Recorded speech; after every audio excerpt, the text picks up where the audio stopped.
disuruh menunda sampai besok. Jadi akhirnya ya nggak jadi bayar hari itu.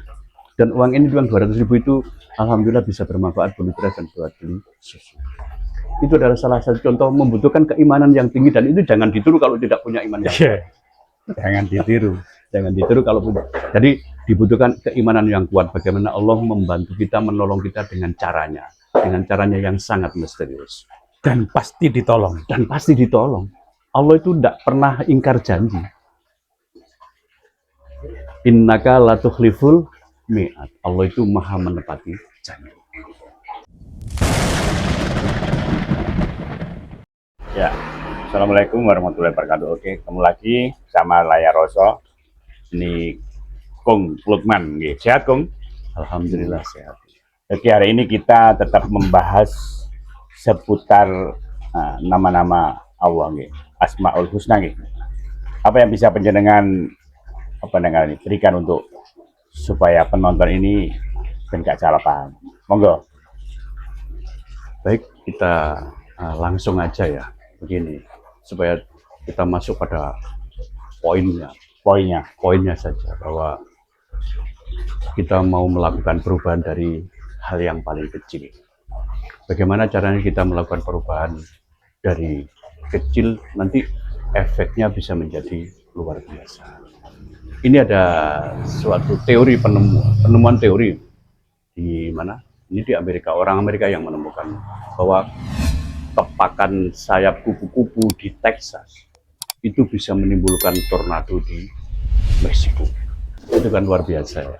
Nah, ya, dalam konteks ini aku berusaha untuk mengambil hikmah dari sebuah teori ini, bahwa perubahan kecil yang kita lakukan itu akan membawa dampak yang luar biasa bagi orang lain. Nah, kebanyakan mindset dari kita itu sering diasumsikan bahwa melakukan perubahan itu harus perubahan yang besar. Nah, tapi ini enggak, kita menjadikan konteks inner, ke dalam, merubah mindset kita. Satu contoh misalnya begini, ada Allah punya sifat yang namanya Allah itu maha memberi. Nah, maha memberi itu begini, bagaimana caranya dengan keadaan kita ini yang ada ini, apa adanya itu, bagaimana bisa merubah orang lain. Nah, seringkali kita itu berpikir dengan perubahan nanti kita akan mendapatkan perubahan yang lebih besar. Itu memang benar, tapi itu akan bersamaan dengan kita melakukan perubahan. Itu namanya suluk. Suluk itu bukan hanya di kata, tapi dengan perlakuan.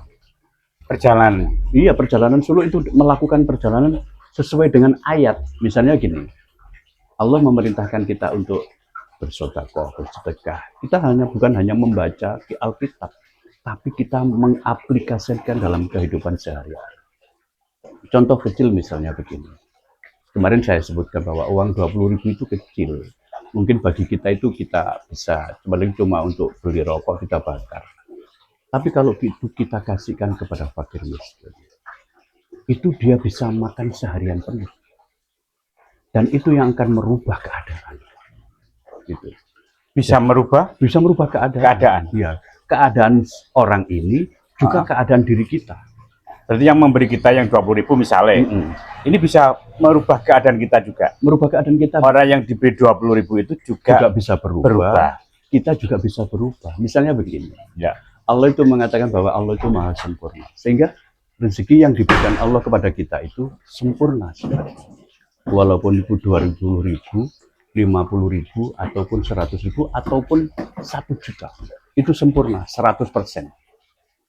Sehingga rezeki kita yang 20.000 itu kalau kita kasihkan kepada fakir miskin, berarti kita sudah menginfakkan rezeki kita itu 100%. 100%. Maksudnya 100%. Kalau kita punya 20.000, misalnya kita uangnya cuma punya 20.000, kemudian kita kasihkan kepada fakir miskin, berarti kita memberikan harta kita itu sepenuhnya 100% untuk fakir miskin. Nah, itulah yang akan membawa perubahan yang sangat besar. Karena rezeki kita itu.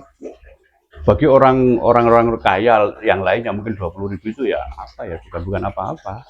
Tapi bagi kita uang 20.000 itu bisa kita gunakan untuk macam-macam. Bagi orang lain juga gitu. Uang 20.000 itu bisa sangat bermanfaat.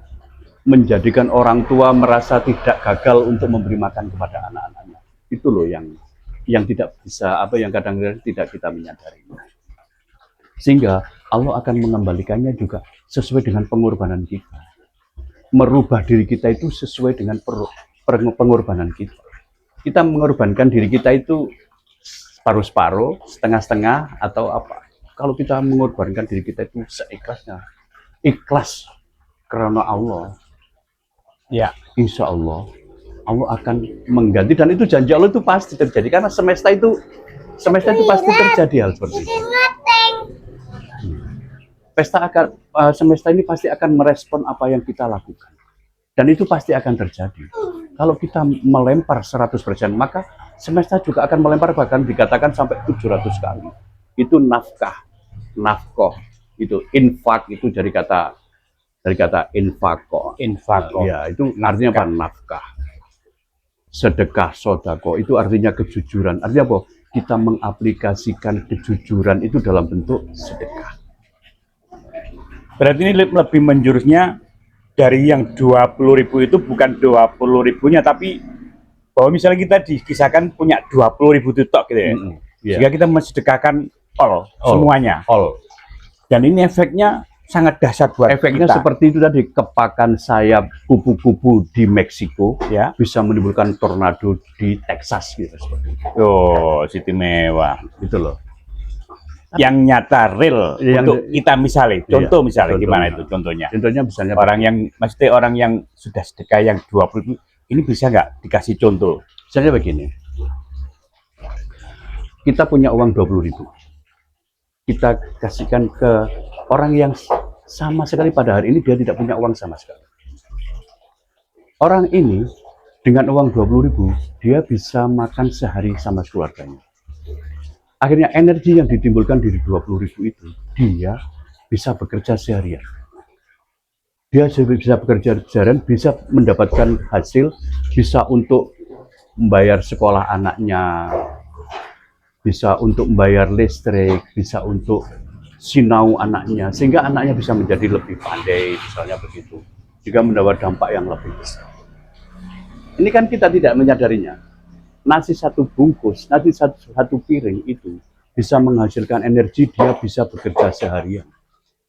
Ya, dan itu juga bisa digunakan untuk keluarganya, seluruh keluarga bisa makan. Ini keluarganya bisa, yang tadinya ngersolo, bisa bersyukur, alhamdulillah aku hari ini bisa makan seharian. Juga bisa bekerja, bisa membantu orang lain, bisa gini, dan itu efeknya luar biasa. Anaknya bisa sekolah. Suatu saat nanti misalnya anaknya nanti menjadi guru, bisa ngajar orang banyak. Ya seperti multi level lah kira-kira seperti itu. Ya bukan yang jadi masalah ini bagi si pemberi ini, ada nggak contoh yang misalnya kalau tadi yang diberikan jelaskan untuk manfaat, bahkan dia seharusnya sumpek malah alhamdulillah. Ini bagi pemberi yang 20.000 tadi, ada nggak contoh ini yang dibalas langsung bila perlu? Yang tadi sampai lebih dahsyat daripada yang sekedar gak koyok tembe-tembe, ini ternyata yang sedekah apa itu, sedekah dahsyat atau sedekah berat ketika dengan kemarin bilang gitu. Sebenarnya banyak sekali ya contoh-contoh dalam kehidupan sehari-hari, tapi seringkali kita tidak menyadarinya. Cuman kita itu untuk mendeteksi refleksi dari sedekah kita itu sebenarnya itu adalah hak vetonya Allah sendiri sebenarnya. Cuman kita itu bisa tidak membaca kejadian sehari-hari yang kita terima dari sedekah yang 20.000 tadi. Karena Allah untuk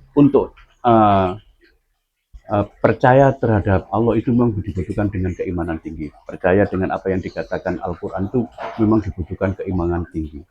Tanpa tanya istilahnya. Ya, ketika Al-Quran mengatakan bahwa kebaikanmu akan dibalas 10 kali, 700 kali, sampai tidak terhingga, kita tinggal mengimani aja.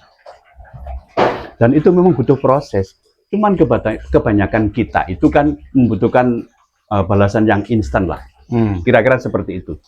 Nah, sehingga itu kalau kita memikirkannya seperti itu, mengaplikasikannya mindset kita kepada balasan yang seketika, itu berarti kita itu sama dengan seperti ya yang masih mengutamakan hawa nafsu, masih mengutamakan keperluan kita, bahwa kita sudah percayakan saja bahwa Allah pasti mengembalikannya dengan sesuai dengan apa yang dia katakan Tuhan. Bighairi hisab, tanpa perhitungan. Bighairi hisab, tanpa perhitungan. Tanpa perhitungan. Wa tarzuqu man tasya'u bighairi hisab. Allah itu memberi tanpa perhitungan. Kalau manusia itu kan menggunakan perhitungan ya. Menggunakan perhitungan. Misalnya kalau aku begini akan begini, kalau begini begini. Tapi kalau Allah itu memberi rezekinya itu tanpa perhitungan, sesuai dengan tindakan kita. Karena semesta itu akan merespon seluruh perbuatan kita, sehingga tidak ada sedikit pun tindakan kita, perlakuan kita itu yang luput dari respon semesta. Walaupun dikatakan sebesar zarah, termasuk niat itu loh. Sehingga Rasulullah mengatakan bahwa niatmu saja sama Allah pasti akan diganti. Masih berapa niat, belum melakukan tindakan. Contoh kita sering misalnya begini. Aku rek tak melakukan kok nek ketemu sobat tak tukone kopi. Itu masih niat loh, belum membelikan. Ya. Tapi itu sebelum memberikan kopi bisa jadi sudah dibayari orang. Nggak sampai membelikan. Dan itu aku sering mendapatkan seperti itu. Kadang-kadang pergi ke pasar, nanti kalau ketemu teman-teman tukone kopi rek, cuman kopi kan cuma 3.000 aja. Bukan membaca 3.000-nya, tapi kebersamaannya itu yang dibaca semesta. Nah, yang dibaca semesta itu niat kita ketemu teman, itu silaturahim. Seperti itu. Nah, silaturahim itu Allah akan menjanjikan bahwa siapa yang menjalin kasih sayang dengan sesamanya, Allah akan memanjangkan umurnya, menambah rezekinya, dan akan memberikan jalan keluar dari berbagai macam kesulitannya. Dan itu cukup kita imani. Cukup kita imani. Dan Allah dan semesta pasti akan merespon. Ya, berarti yang tadi apa itu? Tuhan itu memberi tanpa hisab, tanpa perhitungan. Artinya kita pun kalau memberi ya tidak perlu hitung-hitungan, nggih. Tidak perlu perhitungan. Losdol. Tapi bagaimana dengan misalnya yang di ayat ini dikasih, misalnya ngasih anak ini dapat rezekinya langsung, misalnya anak yatim. Itu kan biasanya kan infonya kan apa yang langsung dikai. Itu anak yatim bilang amin, kita langsung berkabul. Berarti kan tetap hitung-hitungan itu. Bagaimana ini menurut panjenengan? Tetap hitung-hitungan, kita minta doanya orang itu kan. Pernah suatu saat itu aku mengalami hal yang luar biasa itu begini. Mobilku itu AC-nya rusak. Kemudian saya serviskan, aku duduk di pinggir jalan. Ada teman yang lewat, tahu aku, kemudian dia kembali. Dia itu membutuhkan sekali uang 200.000 karena hari itu tidak punya uang untuk beli beras dan beli susu. Bagaimana? Aku mikir, bagaimana orang ini bisa tahu aku punya uang 200.000 di dompet. Aku berpikir bahwa ini pasti bukan main-main. Pasti malaikat sedang membisikkan ke dia, disuruh menguji aku. Dan ini mobil ini sudah mau selesai loh ini. AC-nya sudah mau selesai. Aku mementingkan orang ini apa mementingkan mobilku? Ini ujian yang luar biasa ini bagi saya. Padahal mestinya untuk bayar untuk membayar mobil, padahal mobil ini sudah mau selesai. Tapi aku berpikir lain. Nanti Allah akan mencarikan jalan sendiri tentang mobilku. Biarlah uang ini digunakan untuk beli susu sama beli beras. Ini tak kasih. Aku ingin tahu bagaimana Allah menolong aku dengan mobil ini. Setelah mobil dinyatakan selesai, disuruh mencoba, itu AC-nya tetap gak nyala. Jadi, akhirnya disuruh menunda sampai besok. Jadi akhirnya nggak jadi bayar hari itu. Dan uang 200.000 itu, alhamdulillah bisa bermanfaat beli beras dan buat beli susu. Itu adalah salah satu contoh membutuhkan keimanan yang tinggi, dan itu jangan ditiru kalau tidak punya iman yang kuat. Jangan ditiru kalau punya. Jadi dibutuhkan keimanan yang kuat. Bagaimana Allah membantu kita, menolong kita dengan caranya yang sangat misterius. Dan pasti ditolong. Allah itu tidak pernah ingkar janji. Innaka la tukhliful mi'ad. Allah itu maha menepati janji. Kira-kira itu aja dulu, tidak usah panjang. Nanti kawan-kawan itu bosan. Kita sambung di lain waktu. Oke, terima kasih. Assalamualaikum warahmatullahi wabarakatuh. Layar Rasul menembus tanpa batas.